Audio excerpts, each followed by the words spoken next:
In India, we absolutely love our sports heroes, right? We celebrate them like crazy.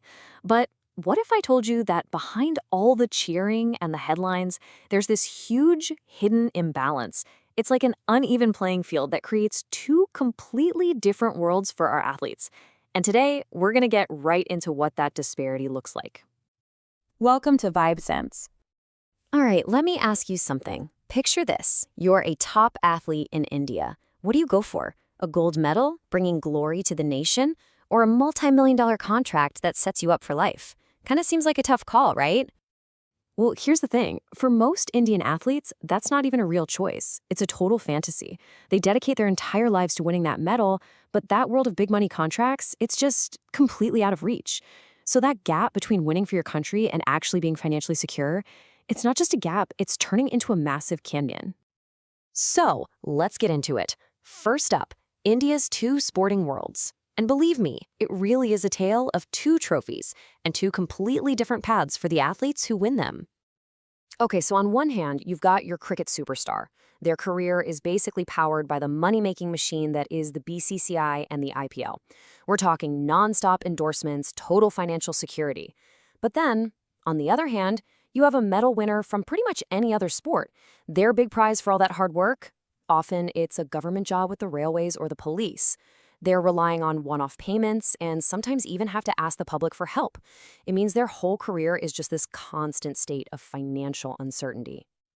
And this isn't just about up-and-coming athletes. It hits the legends too. I mean, take someone like Jaspal Rana.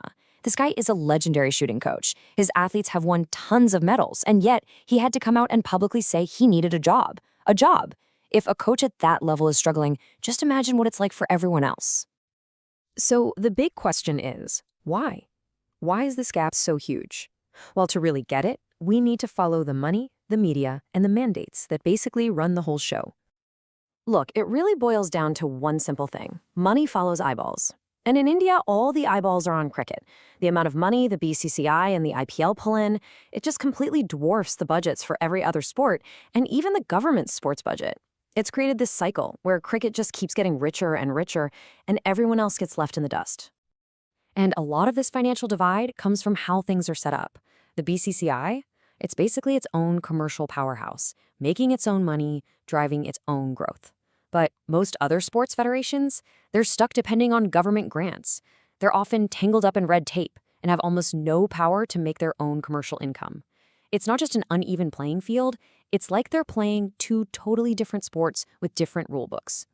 Which leads us to this really key and honestly pretty tricky idea, marketability. Think of it as the magic ingredient that turns an athlete into a household name and a millionaire. It's all about how brands see you, and here's the kicker. It's often about way more than just how well you perform. Yeah, in fact, there's this kind of harsh, unofficial formula that gets thrown around. Looks plus a good story equals recognition. I know, it sounds pretty cynical, but it points to a real problem, that just being the best at your sport often isn't enough to get the media and the sponsors to pay attention. So what exactly makes an athlete marketable then? Well, it's a mix of things. You need a compelling personal story, a big social media following, and, a clean, relatable image. The athletes who have all that, like a Neeraj Chopra or a PV Sindhu, they're the ones who really break through and land those huge brand deals. Meanwhile, so many other champions who are just as talented get left behind. Okay, so this whole imbalance thing, it's not just some abstract idea. It has a real human cost.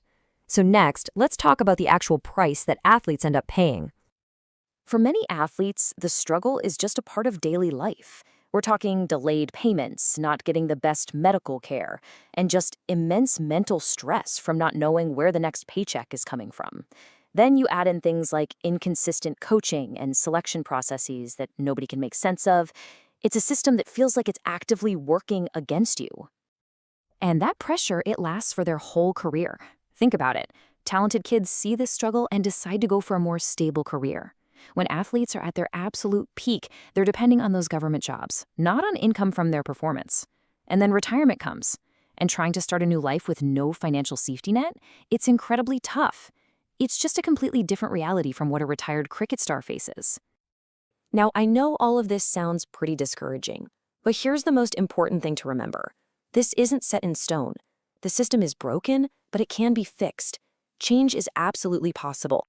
All right, so how do we actually fix this? Let's look at a real path forward with some concrete steps we can take to finally start leveling that playing field for every single one of India's athletes. First things first, the change has to start from the top down. Number 1, transparent funding. We need public dashboards so we can see exactly where every rupee is going. Number 2, a guaranteed basic income for our medal winners, things like reliable stipends and pensions. And number 3, serious reform of the sports federations. We need clear national standards for how they're run and how they select athletes. Next up, we've got to tackle the market itself. I mean, you can't force sponsors to care, but you can definitely give them a little push, maybe with tax breaks for supporting smaller sports. We should also be encouraging broadcasters to actually show more Olympic and grassroots sports to build up a fan base. And this is huge. The federations have to start providing PR and media training to help athletes build their own brands and become more marketable. And finally, this isn't just on the government or big companies. We all have a part to play in this. The easiest thing you can do? Follow and share sports that aren't cricket on your social media. Seriously, your attention is the most valuable thing here. You could also chip in on crowdfunding for local athletes, or just use your voice to demand that sports federations get their act together.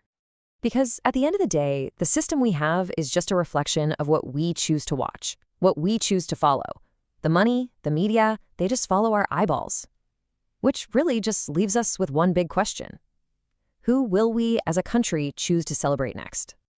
The answer to that question, it could change everything. Thanks for watching. Vibe Sense.